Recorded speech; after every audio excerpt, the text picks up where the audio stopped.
নমস্কার, ওঙ্কার বাংলায় আপনাদের সকলকে স্বাগত জানাচ্ছি। এই মুহূর্তে আমি অপরূপা রয়েছে আপনাদের সাথে। চোখ রাখবো গুরুত্বপূর্ণ কিছু খবরের দিকে, কারণ এখন সময় নগর মহানগরে ভোটের মুখে ফের ইডি হানা। কেন্দ্র সংস্থা দিয়ে বিরোধীদের হেনস্থা করার অভিযোগ দীর্ঘদিনের। ফলে শনিবার পার্থ চট্টোপাধ্যায়ের বাড়িতে ইডি অভিযান নিয়ে ফের এই বিতর্কই উঠে এলো রাজনৈতিক মহলে। একই সঙ্গে যুক্ত হলো সুজিত বসুকে ইডি তলব করার বিষয়। এসএসসি দুর্নীতিতে পার্থ চট্টোপাধ্যায়ের বিরুদ্ধে তদন্ত চলছে। এবার পুরসভায় নিয়োগ দুর্নীতি নিয়ে নড়ে চড়ে বসেছে এই কেন্দ্র সংস্থা। এই ইস্যুতে ইডির নিশানায় দমকল মন্ত্রীও।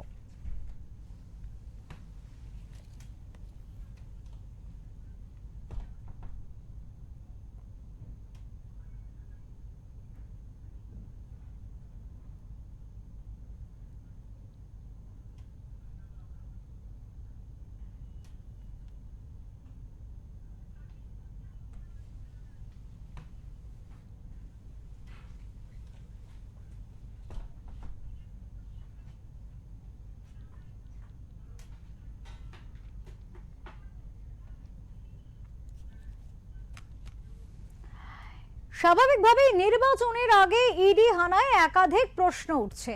এ বিষয় নিয়ে আমরা কথা বলবো। আমাদের সাথে রয়েছেন আমাদের এডিটর ইন চিফ, ওঙ্কার বাংলার এডিটর ইন চিফ বিপ্লব দাস। কথা বলবো দাদার সাথে এবং যে প্রসঙ্গে আসবো দাদা, একেবারে বারবার করে কিন্তু এই ধরনের একটি বিষয় উঠে আসে যে নির্বাচন এলেই কেন্দ্রীয় নেতৃত্বের একটি অস্ত্র হিসাবে কাজ হয়ে যায়, যার নাম ইডি বা সিবিআই হানা। এবারেও দেখা গেল একেবারে প্রাক নির্বাচন মুহূর্তে কিন্তু ইডির হানা রাজ্যে। এ বিষয় নিয়ে সেই অভিযোগ, আবারও সেই হাতিয়ার ইস্যু। এক বিষয়ে কি বলবেন? দেখো অপরূপা, যেটা বিষয় সেটা হচ্ছে নির্বাচন কমিশন গত নির্বাচনের দিন ঘোষণার আগে মার্চে সম্ভবত 9-10 তারিখ এই রাজ্যে নির্বাচন কমিশনের ফুল বেঞ্চ এসেছিল। তো আমি একটু প্রিভিয়াস থেকে শুরু করি। যে আমরা বলতেই পারি যে ভোটের মাত্র 12 দিন, আর ভোটের 12 দিন আগে ইডি ফ্ল্যাশব্যাক। শুধু ইডি বললে ভুল হবে। আমরা যদি বলি বিভিন্ন রাস্তায় যদি আমরা দেখি, সেখানে কিন্তু নাকা চেকিং চলছে। এই নাকা চেকিংও কিন্তু একটা এর মধ্যে পড়ছে। অর্থাৎ এই যে ভোটের আবহে টাকা পয়সা লেনদেন বা ক্যাশ টাকা নিয়ে কোথাও যাওয়া, একটা নির্দিষ্ট পরিমাণে টাকার বেশি যাওয়া যায় না, অর্থাৎ একটা নাকা চেকিংও চলছে। এটাও কিন্তু একটা বিষয়। এবং আমরা যদি বলি তাহলে কিন্তু যে শুধু ইডির কথা বললে হবে না। ওই সময়ে এই যে 9 এবং 10 মার্চ দুদিন নির্বাচন কমিশন এই রাজ্যে 24টা কেন্দ্রীয় এবং রাজ্য সরকারের যে সমস্ত তদন্তকারী সংস্থা তাদেরকে ডেকেছিল। এবং তাদেরকে ডাকার পরে এদের প্রত্যেককে সেটা যেরকম বিমানবন্দর কর্তৃপক্ষ থেকে শুরু করে নার্কোটিক্স ডিপার্টমেন্ট, ইডি, সিবিআই এবং রাজ্যের যে যে ডিপার্টমেন্ট রয়েছে, অর্থাৎ তদন্তকারী সংস্থা রয়েছে, প্রত্যেককে নির্দেশ দিয়েছিল যে কড়া হাতে নির্বাচন পরিচালনা করতে গেলে সমস্ত অপরাধী থেকে শুরু করে কালো টাকা এবং যা যা পুরনো মামলা আছে সেই সমস্ত মামলার গতি প্রকৃতি জানাতে হবে। তো ফলে এখন এই যে আমরা দেখতে পাচ্ছি যে শনিবার দিন, যে শনিবার বারবেলায় শিক্ষামন্ত্রী পার্থ চট্টোপাধ্যায়ের বাড়ি ঘিরে রেখেছিল কেন্দ্রীয় বাহিনী, ভেতরে রয়েছে ইডি অফিসাররা। শুধু চাকরি কেলেঙ্কারির ঘটনায় অভিযুক্ত প্রসন্ন রায়, তার বাড়িতেও কিন্তু তল্লাশি চালিয়েছে। অর্থাৎ বাংলার বিধানসভা নির্বাচনের ঠিক 12 দিন বাকি। প্রথম দফার নির্বাচন 23 তারিখ, আজকে আমরা দাঁড়িয়ে আছি 11 তারিখে। তাহলে এই ঠিক 12 দিন বাকি, আর তার আগে রাজ্য জুড়ে সব পুরনো দুর্নীতির মামলায় কেন্দ্রীয় সংস্থাগুলো তেড়ে ফুড়ে উঠছে। সেখানে যদি আমরা দেখি চিটফান্ড কাণ্ড থেকে শিক্ষা দুর্নীতি, রেশন কেলেঙ্কারি থেকে জমি জট, সমস্ত কিছু নিয়ে কিন্তু কেন্দ্রীয় তদন্তকারী সংস্থা ইডি এবং সিবিআই তারা কিন্তু ঝোড়ো ব্যাটিং করতে শুরু করেছে। কলকাতা থেকে জেলা সমস্ত জায়গাতেই কিন্তু চলছে, এবং সেই সঙ্গে কিন্তু নাকা চেকিং পর্বও চলছে, যাতে কোথাও যে ক্যাশ টাকা নিয়ে যাওয়া হচ্ছে কোনো গাড়িতে, এবং প্রতিদিন কিন্তু তা ধরা পড়ছে, আর্মস ধরা পড়ছে। শুধু ইডি সিবিআই নয়, সমস্ত বিমানবন্দরেও কিন্তু তল্লাশি চলছে। কিন্তু শুধু ইডি সিবিআইটাই চোখে আসছে, কারণ সংবাদ মাধ্যম কিন্তু ওই ইডি সিবিআই কে দেখাচ্ছে বেশি। ফলে এই একটা রাজনৈতিক হাতিয়ার বলা যায় আমরা যদি দেখি যে শনিবার পার্থ চট্টোপাধ্যায়ের বাড়ির পাশাপাশি যদি আমরা দেখি প্রসন্ন রায় চাকরি কেলেঙ্কারি নিয়ে, এবং তাদের এছাড়াও যদি দেখি যে সুজিত বসু, খাদ্যমন্ত্রী রতিন ঘোষ, দমকল মন্ত্রী সুজিত বসু, এদেরকেও কিন্তু ডাকা হয়েছে তিনবার। আবার রাসবিহারী আসনের তৃণমূল বিধায়ক দেবাশিস কুমার গত এক সপ্তাহের মধ্যে দুবার কিন্তু ইডি দফতরে তিনি গেছেন, তাকে ডাকা হয়েছে একটা জমির বিষয়ে। আবার তুমি যদি দেখো যে ভোটের মধ্যেই কিন্তু জামিন পেয়ে গেল সারদা চিটফান্ড কাণ্ডের অন্যতম অভিযুক্ত সুদীপ্ত সেন। আবার যদি তুমি আরেকটা বিষয় দেখো, সেটা হচ্ছে আরজিকর মামলায় কিন্তু ফের সঞ্জয় রায়কে জেরা করতে চলেছে সিবিআই। অর্থাৎ এই যে সমস্ত পুরনো মামলা, এগুলোর কি গতি প্রকৃতি, এগুলো কিন্তু নির্বাচন কমিশন জানতে চেয়েছে। তাই অনেকের মতে যে এ রাজ্যে যখন তৃণমূল কংগ্রেস ক্ষমতায়, তখন তাদের যে সমস্ত রাজ্য সরকারের যে সমস্ত সংস্থা বা পুলিশ, তারা বিরোধীদের বারবার হেনস্থার অভিযোগ করে।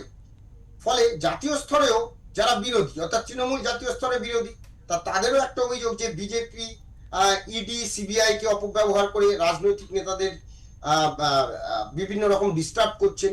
এবং ভোটের মধ্যে এই যে ইডি এবং সিবিআই এর তৎপরতা, এটা কিন্তু অনেকে দুয়ে সেটাকে চার করছেন। যেমন মুখ্যমন্ত্রী মমতা বন্দ্যোপাধ্যায় ইতিমধ্যেই বলেছেন ভোটের পর বিজেপির আসন সংখ্যা যদি টান পড়ে সেই জন্য এই ব্যবস্থা করে রাখছি।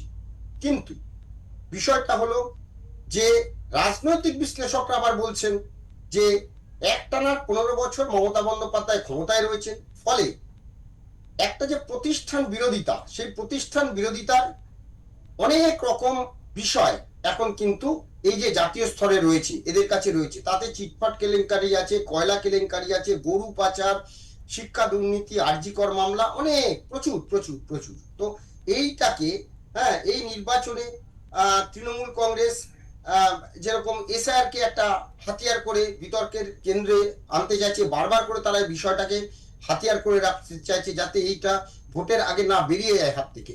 তারপরে বাঙালি অস্মিতা আছে তাদের হাতে, তেমনি এই যে বাঙালির উপর আঘাত হানছে দিল্লি, এসব করে ফলে মানুষের মেমোরিতে একদিকে যেমন এই যে ইডি সিবিআই বা কেন্দ্রীয় সংস্থাগুলি এই পুরনো মামলাগুলোকে আবার বারবার করে ডাকা, কিছু করা, ফলে মানুষের যে মানুষ তো ভোট দিতে যাবে 12 দিন বাকি, তো মানুষের মনে একটা প্রভাব ফেলা যে এইগুলো আছে আপনারা দেখুন। তেমন যেটা বললাম, মানে একদিকে তৃণমূল কংগ্রেস এসআইআর বা অন্যান্য সময় বাংলা অস্মিতা এইসব নিয়ে যেমন রয়েছে, তেমন কিন্তু এই বাংলায় যে দুর্নীতি, এই দুর্নীতিটাকেও কিন্তু নিয়ে যাচ্ছে। ফলে মানুষের মনে যাতে মানুষ কাকে ভোট দেবে সেই ফ্যাক্টরগুলোকে বারবার মানুষের মনে, মানে ওই মেমোরিতে, রিসেন্ট মেমোরিতে নিয়ে আসার চেষ্টা করছে কিন্তু দুই দলই, অর্থাৎ সরকার পক্ষ, বিরোধিতা। এখন প্রশ্ন হচ্ছে যে সত্যি সত্যি ইডি সিবিআই যেরকম সুজিত বসু বা এই রতিন চক্রবর্তীকে যে ডাকছে, তাদের কি আদৌ গ্রেপ্তার করতে পারবে সেদিকে কিন্তু অনেকে নজর, এই নাকি ওই দেবাশিস কুমার, এদের প্রত্যেককে যে ডাকছে। তো সেই জায়গাটা থেকে প্রশ্ন যে আর কি কিছু হবে? আর তো মাত্র কয়েকটা দিন, তো কিছু হবে? তো এই জিনিসটা চলতেই থাকবে, এটাই এখন একমাত্র দু দলেরই হাতিয়ার। অপরূপা। একেবারে দাদা, ঠিক এই বিষয়ে কথা বলতে গিয়ে আরো একটি প্রশ্ন আপনার কাছে রাখবো, যেটা যে এই যে নিশানা এবং বলা যেতে পারে কার্যত রাজনৈতিক হাতিয়ারের কথা যদি বলা হয়, এই মুহূর্তে কিন্তু একটা অন্য ইস্যু এসে দাঁড়িয়েছে। যেমন আমরা টেকনোলজির ক্ষেত্রে জানি যে প্রযুক্তিগত দিক থেকে এআই অনেক বেশি উন্নতি করছে, আমরা বারবার এই বিষয় নিয়ে আলোচনা করি, কিন্তু রাজনৈতিক ময়দানেও কোথাও গিয়ে এআই কে কি হাতিয়ার হিসেবে ব্যবহার করা হচ্ছে, যে কারণে একটি ভাইরাল ভিডিও নিয়ে কিন্তু এই মুহূর্তে একেবারে বলা যেতে পারে রাজ্য রাজনীতি উত্তাল, এবং সেই বিতর্কের ঢেউ এসে পড়ছে প্রধানমন্ত্রীর জনসভাতেও, এবং সেখানে নাম না করেও কিন্তু সেই বিতর্কের আজ কিন্তু তিনি এনেছেন, তার বক্তব্যের মধ্যে দিয়ে বুঝিয়ে দিয়েছেন এআই বিষয় নিয়ে, এবং এক হাত নিয়েছেন কার্যত রাজ্যের শাসক দলকে। তাহলে গিয়ে কোথাও কি নির্বাচনী ময়দানে আরো এক হাতিয়ার এসে পড়েছে যার নাম এআই? একদমই, আমি যেটা বলছিলাম এতক্ষণ ধরে যে ইডি সিবিআই কেন্দ্রীয় এজেন্সি, এই সমস্ত এজেন্সিকে যেমন একদিকে কাজে লাগাচ্ছে, অন্যদিকে এ রাজ্যের শাসক দল তারাও কিন্তু বসেনি। তারা যেরকম এসআইআর কে একটা বড় হাতিয়ার করে রেখেছে, সেই সঙ্গে বাংলা ও বাঙালি অস্মিতা এগুলোকে নিয়ে যেমন ধরে রেখেছে, তেমন অন্যদিকে কিন্তু এই যে এআইও কিন্তু এখন একটা বড় হাতিয়ার হয়ে উঠছে ভোটের ময়দানে। হুম যদি 2024-এর দিকে আমরা তাকাই, 2024-এ কিন্তু এরকম বেশ কিছু ভিডিও তৃণমূলের পক্ষে নিয়ে আসা হয়েছিল, হুম যেগুলো কিন্তু এআই বলা হয়েছিল। হুম যেমন যদি তার মধ্যে অন্যতম হচ্ছে সন্দেশখালী ইস্যু নিয়ে হুম যে ঘটনা ঘটেছিল, হুম তারপরে সেটাকে যেভাবে তৃণমূল কংগ্রেস প্রকাশ্যে নিয়ে এসেছিল, হুম সেটাকেও কিন্তু বলা হয়েছিল যে এআই দিয়ে ভিডিও বানানো হয়েছিল। হুম হুম যদিও সেই ভিডিওর সত্যতা এবং সত্যি সত্যি সেটা এআই দিয়ে বানানো হয়েছিল কিনা বা ভুয়ো ভিডিও কিনা, সেটা কিন্তু আজও পর্যন্ত কেউ জানে না। হুম ভোটের এছাড়াও আরো বেশ কিছু বিষয় কিন্তু এই ভিডিও সামনে এসেছিল। একেবারে তেমনি দাদা আমরা এবারে একটু শুনিয়ে এই যে নেব, আমরা একটু এই আলোচনায় থাকবো, একটু দর্শকদের শুনিয়ে দেব যে এই বিষয় নিয়ে এআই বিতর্ক বা ভাইরাল ভিডিও বিতর্ক যেটাই হোক, সেই বিষয় নিয়ে স্বরাষ্ট্রমন্ত্রী কি বলেছেন এবং স্বরাষ্ট্রমন্ত্রী অমিত শাহ তিনি কি বলেছেন প্রথমে শোনাবো সেটা। हुमायूं कबीर और Bharatiya Janata Party south pole north pole है, कभी हमारा मेल नहीं खा सकता। हम बाबरी मस्जिद बंगाल में बनाने के वाले के साथ बैठने से और 20 साल हम ऑपोजिशन में बैठना पसंद करेंगे। এই বিষয়ে কথা বলতে গিয়ে আমরা শোনালাম স্বরাষ্ট্রমন্ত্রী অমিত শাহ, তিনি যেটা বলছেন যে তাদের সাথে তাদের বিরোধী আসনে তারা বসতে পছন্দ করবেন হুমায়ুনের সাথে যুক্ত হওয়ার থেকে, কিন্তু নাম না করে প্রধানমন্ত্রী নরেন্দ্র মোদীও কিন্তু এই বিতর্কে মুখ খুলেছেন। কি বলেছেন তিনি শোনাবো। ये तृणमूल वालों को अपनी पराजय निश्चित दिखाई देने लगी है, इसलिए आने वाले दिनों में ये लोग साजिशों का सहारा लेंगे। अभी असम में भी ऐसा ही खेल किया गया, पुडुचेरी में यही किया गया। एआई के जरिए, आर्टिफिशियल इंटेलिजेंस के जरिए फेक वीडियो बनाकर ये झूठ फैलाने की कोशिश करेंगे। हमें ऐसे किसी झूठ का शिकार नहीं होना है। আমরা আবারও আলোচনায় আসব, যেমনটা আমরা কথা বলছিলাম আমাদের এডিটর ইন চিফ বিপ্লব দাস আমাদের সাথে ছিলেন এবং তিনি এই বিষয় নিয়ে কথা বলছিলেন। ফিরবো আবারও দাদার কাছে। দাদা বুঝবো যে বিষয় নিয়ে আমরা কথা বলছিলাম যে এআই নতুন হাতিয়ার নির্বাচনী ময়দানে বলা যেতে পারে, শুনবো আপনার থেকে।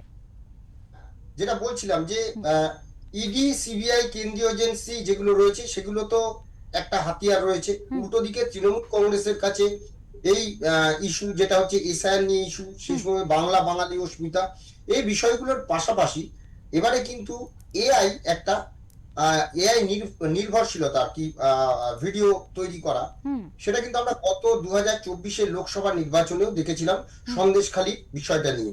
সেখানে দেখেছিলাম সন্দেশখালীর ওই উত্তাল ইস্যু, এবং যখন সেখানে তৃণমূল নেতাদের প্রায় এলাকা ছাড়া করছেন গ্রামবাসীরা, তার ঠিক কিছুদিন পরে ভোটের আগেই যে ভিডিওটা প্রকাশ্যে এসেছিল, তারপর সেটা বলা হয়েছিল যেটা ফেক ভিডিও, এটা ভুয়ো ভিডিও, এটা এআই দিয়ে বানানো হয়েছে। সেখানে বিজেপির নেতা কর্মীদের দিয়ে অনেক কথা বলানো হয়েছিল। কিন্তু প্রশ্নটা হলো, তারপরে কিন্তু এতদিন সময় চলে গেছে, 2024 সাল 2025 সাল চলে গেছে, কিন্তু আজও অব্দি সেটা প্রমাণ হয়নি সেগুলো ফেক ভিডিও নাকি সত্য ভিডিও, কারণ রাজনীতি এইভাবেই চলতে থাকে। তো তেমনি আমরা যে ভিডিওটা নিয়ে সম্প্রতি কথা বা আলোচনা চলছে সেটা হচ্ছে হুমায়ুন কবির যে ভিডিওটা ভাইরাল হচ্ছে গত 19 ডিসেম্বরের কথা বলা হচ্ছে। সেই দিনে হুমায়ুন কবির 19 মিনিটের ভিডিওতে সেখানে বিশেষ করে একদিকে যেমন মুসলিম সম্প্রদায়ের মানুষের যে ভাবাবেগ সেটাকে তিনি কাজে লাগাতে চেষ্টা করেছেন, বাবরি মসজিদ ইস্যুকে নিয়ে এসছেন, এবং অন্যদিকে এই যে বিজেপি তাকে কাজে লাগিয়েছে, অর্থাৎ মুসলিম ভোট ডিভাইড করার জন্য, মমতা বন্দ্যোপাধ্যায়কে হারানোর জন্য, মমতা বন্দ্যোপাধ্যায়ের কাছে যাতে মুসলিম ভোট কাটা যায় সেই জন্য তাকে 1000 কোটি টাকা তিনি ডিমান্ড করেছেন, এবং সেখানে 300 কোটি টাকা তিনি নাকি অ্যাডভান্স নিচ্ছে, এইসব আমরা দেখেছি। কিন্তু তারপরে হুমায়ুন কবির নিজেই বলেছেন যে এটা ফেক ভিডিও, এআই দিয়ে এটা বানানো হয়েছে। তো এখান থেকে প্রশ্ন যে তিনি এটাও বলেছেন যে তিনি মামলা করবেন। তিনি আজকে যখন আমরা প্রতিবেদন করছি সকালের দিকে তিনি নাকি হাইকোর্টে গেছিলেন, কিন্তু সে মামলা আদৌ কতটা কি হয়েছে এখনো পর্যন্ত আমরা জানি না। দাদা কিন্তু এখানে ইতিমধ্যে রাজ্যে পরপর প্রধানমন্ত্রী এবং স্বরাষ্ট্রমন্ত্রী পরপর এসছেন, এবং সেখানে কিন্তু স্বরাষ্ট্রমন্ত্রী যে বিজেপির যে ইশতেহার সংকল্পপত্র প্রকাশ অনুষ্ঠানে কিন্তু প্রথমে যে কথাটা বলেছিলেন যে মমতা বন্দ্যোপাধ্যায় এরকম 2000 ভিডিও বানাতে পারেন, একে বিশ্বাস করা যায় না, সেটা যেমন একদিকে বলেছেন, পরে কিন্তু ওই স্বরাষ্ট্রমন্ত্রী আবার যখন সাংবাদিকরা প্রশ্ন করছেন তখন তিনি বলছেন, যেটা আমরা দেখালাম, যে তিনি বলছেন যে সাউথ পোল নর্থ পোল, যারা বাবরি মসজিদের পক্ষে বাবরি মসজিদ তৈরি করবে তার থেকে বিরোধী আসনে 20 বছর থাকা অনেক ভালো, তিনি এই কথাটা বলছেন। সঙ্গে সঙ্গে আবার যদি দেখি যে এই শনিবারে নরেন্দ্র মোদী তিনটি জায়গায় তিনি সভা করেছেন, এবং সেই তিনটি জায়গায় কিন্তু তিনি জঙ্গিপুরে সভা বলেছেন যে ভোট যত এগোচ্ছে তৃণমূল তত পরাজয় দেখতে পাচ্ছে, তাই ওরা এআই কে কাজে লাগিয়ে ভুয়ো ভিডিও বানিয়ে মিথ্যা প্রচার শুরু করেছে। অসম এবং পন্ডিচেরিতেও এটা করেছে। আমি আপনাদের সতর্ক করছি, এগুলোতে ভুলবেন না, দলে দলে ভোট দিতে বেরোন, বিজেপিকে জয় করুন। অর্থাৎ মোদী কিন্তু হুমায়ুন কবিরের নাম নেননি, তবে তিনি প্রত্যক্ষভাবে না হলেও পরোক্ষভাবে এই বিষয়টাকে তিনি জানাচ্ছেন। কিন্তু তা বলে কি যে কোথাও কি প্রচারের আলো থেমে থাকবে? যেমন একদিকে যদি এটা দেখা যায় যে এআই এখন কিন্তু একটা, শুধু একটা নয়, বেশ কিছু ভিডিও কিন্তু ধীরে ধীরে আরো আসবে, আরো ভোটের দুটো দফা ভোট, একদিকে 23 এপ্রিল যে ভোটটা 12 দিন বাকি, তার আগে আরো বেশ কিছু ভিডিও কিন্তু এ রাজ্যে আসবে, এবং সেটা তৃণমূল কংগ্রেসের তরফেই আসবে। এবার সেটা ফেক হবে কি এআই দিয়ে হবে সেটা আমরা জানি না। এবং তারপরে দ্বিতীয় দফা 29 তারিখ, অর্থাৎ আরো দেখা যাবে প্রায় 18 দিন, তখনও কিন্তু আরো বেশ কিছু ভিডিও সামনে আসবে। সেই ভিডিও এআই কিনা এটা আমরা বলতে পারবো না, জানি না। কিন্তু রাজনীতির যে অন্যতম হাতিয়ার, একদিকে যেমন ওদের ইডি সিবিআই কেন্দ্রীয় এজেন্সি এটা রয়েছে, অর্থাৎ মানুষকে ওই বললাম যে রিকল করে দেওয়া, মানুষকে বারবার জাগানো যে শিক্ষা দুর্নীতি, কয়লা, গরু, জমি কেলেঙ্কারি, শিক্ষা দুর্নীতি, এই যে পুরো বিষয়টা, রেশন দুর্নীতি, এগুলো রয়েছে তৃণমূল কংগ্রেসের পক্ষে। তেমনি তৃণমূল কংগ্রেসের হাতিয়ার হচ্ছে এসআইআর এর পাশাপাশি এই ফেক ভিডিও তৈরি করে রাজনীতির ময়দানে কোথাও একটা টক্কর দেওয়া। তো এই জিনিসটা কিন্তু চলতেই থাকবে।